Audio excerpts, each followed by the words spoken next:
In today's video, I'm going to show you how I experimented with and made paper at home.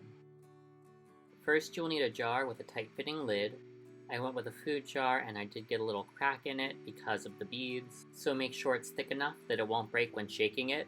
You'll need some sort of marble, bead, or smooth pebble that you can use to help break the paper apart. The best thing I had on hand was some large ceramic beads, so that's what I used. I used a DIY frame that I made from an old picture frame with some screen printing mesh. You can use any type of mesh as long as you attach it with some hot glue or staples and seal the bottom here. You can use window screen mesh, you can use a nut bag, you can use tulle, anything that is woven loosely enough and won't stretch once you've attached it to the frame. You will need multiple towels that you can use to push all of the liquid out of your paper. You will need a pan with enough water in that your frame will float, and it does not have to be any specific temperature. You will need some hot water to help break up the paper. These are optional ingredients that I used for my experiment, but these are dried flower petals that I wanted to use for some added texture. And then I read online that soap can help remove dyes, so I wanted to experiment with that a bit. So now you want to begin breaking up your paper and putting it into your jar. For this first experiment, I broke it up into smaller squarish pieces.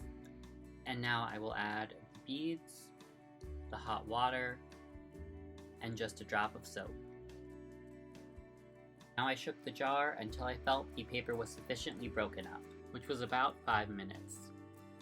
Make sure you have enough water in your pan so that your frame floats. Now pour in your paper pulp and make sure you spread it around as even as possible and try not to lift the frame out of the water. After you feel it's sufficiently even, transfer to a towel and begin pushing water out of your paper. Keep doing this until you feel it's decently compressed.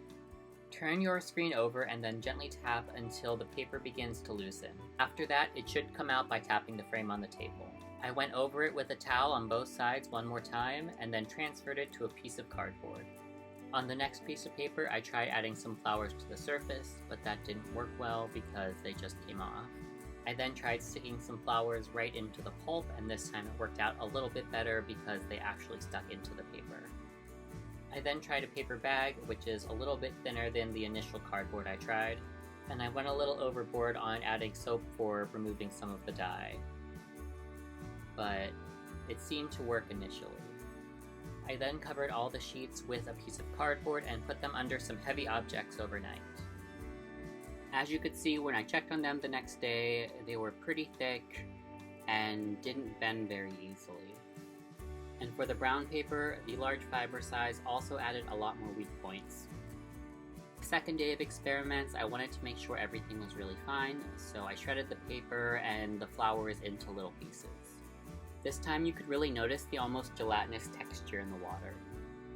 There was even more transparency whenever you poured it into the frame. I also wanted to use a smooth towel so this way when drying it would leave as little texture as possible. Seeing how well this one turned out, I wanted to see if the fiber to water ratio would change anything, so I added more water for the next pour. This one was very transparent. I thinned it out after this 2 more times and you'll see what happened in the final results. After letting these dry overnight, this is the end result. As you can see, these ones are a lot less brittle than the first round. Although there are some areas of flaking, it holds up a lot better and I'm able to actually bend this paper. Slight difference in thickness didn't matter too much, it didn't really affect the strength of the paper. Starting with one of our original pieces of paper, you can see how continually adding water made it more transparent. I then broke apart the original paper to make some new paper. Because of the paper bag, it was more textured than the first time, but it still worked out. You can contact us at creative.pit.edu or through any of our social media platforms. Thank you for watching.